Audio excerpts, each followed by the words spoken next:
In today's video, I am going to be breaking down Aden Holloway and how he shoots the basketball. This is a video that has been requested by quite a few people, so let's get down and let's check out his basketball shooting form. Really quickly, if you want to be able to shoot the basketball from further away and, of course, score more points, make sure to go check out my hardest basketball shooting workout down in the description below. Okay, so let's really take a look at his shooting form. Let's start with the base, because the base is extremely important. He shoots with his feet somewhat narrow, and this is something that happens on every single shot. Now, usually you would want to have your feet shoulder width apart, and that's a bit further apart than what we see here. The reason being is that's going to give you more power, but he's a good shooter anyways, so that's not going to be a hindrance on his shot. We see that in this clip as well. Now, the nice thing, what we do see is the fact that when he gathers the ball, he gathers it roughly around his waist, and then he goes up into his shot. When he goes up into his shot, he's extending his lower back and his legs. The reason why I'm mentioning this is because a lot of players, they will bring the ball up and they'll start bending their knees down to get power. That takes away power from your shot.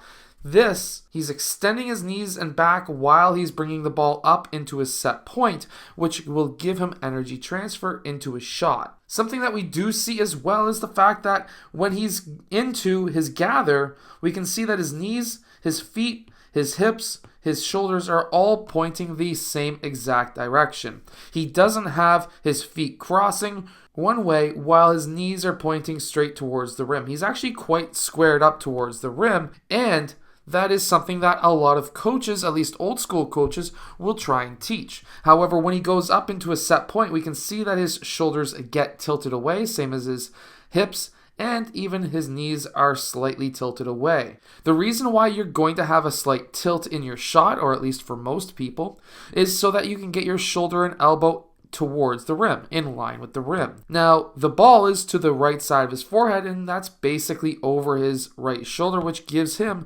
essentially the shooting triangle that I always talk about, which will give you a straight shot. He may actually find that he's more accurate if he just starts being tilted away instead of being squared up towards the rim. We can even see here that he tries to get squared up towards the rim, but he does have that slight tilt, which is exactly what you want to have as a shooter. We can also see that he rests the ball on his palm. Now, I know that there's a lot of old school coaches who will say you should not be having your palm on the ball. However, that is going to give you more contact point with that ball, and it's going to be a more accurate shot. We can see from this clip as well that he has a slight thumb flick because his palm is facing the rim.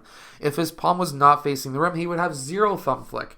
However, because of that, he does have just a very slight thumb flick to a point where it doesn't even affect his shot, because by the time he releases the thumb, the ball is still in his hand, which means that it's not affecting it at all. So these are the things that us trainers really need to pay attention to, because while a trainer may try and fix that, it doesn't need to be fixed. In a lot of his shots too, but not consistently, he brings his knees together, and he seems to be more up on his toes on his right foot than he is on the left foot.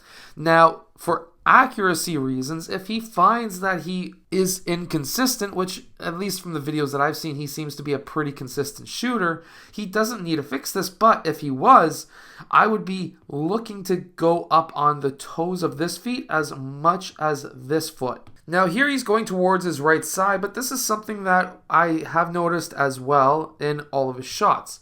He doesn't use a ton of lower back. If you want to get lots of distance on your shot, you want to dip your shoulders a bit more so that you can incorporate more of your lower back into your shot. This will take away power from your legs, or at least you don't have to jump as high with your legs, which will allow you to have a more accurate shot as well. But he seems to use more legs than anything, and here obviously he's turning towards his right side because he was going towards his right, turning towards his left because he was going towards his right side.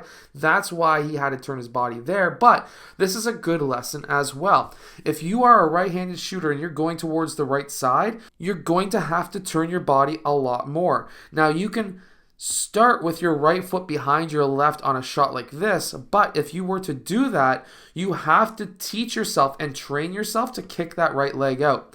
This is something that is not going to happen overnight. This is something that is going to take a long time to learn, but I would definitely be learning this close up and then moving out slowly out towards the next spot, out to the next spot, out to the next spot, because this is something that you're going to need to learn to play at the next level. We can really see the whole idea of what I was mentioning with the shoulders right here. If we are to draw a straight line down would be his shoulders would be behind his knees. If he was to dip his shoulders a little bit more, he would be able to incorporate more of his lower back into a shot, and he would be able to get a little bit more distance on a shot. Also, if he finds that he's a little bit inaccurate with his shooting, it could be because of what we see with the elbow from gather to set point. And that is, he bends his elbow on the way up to get to this set point.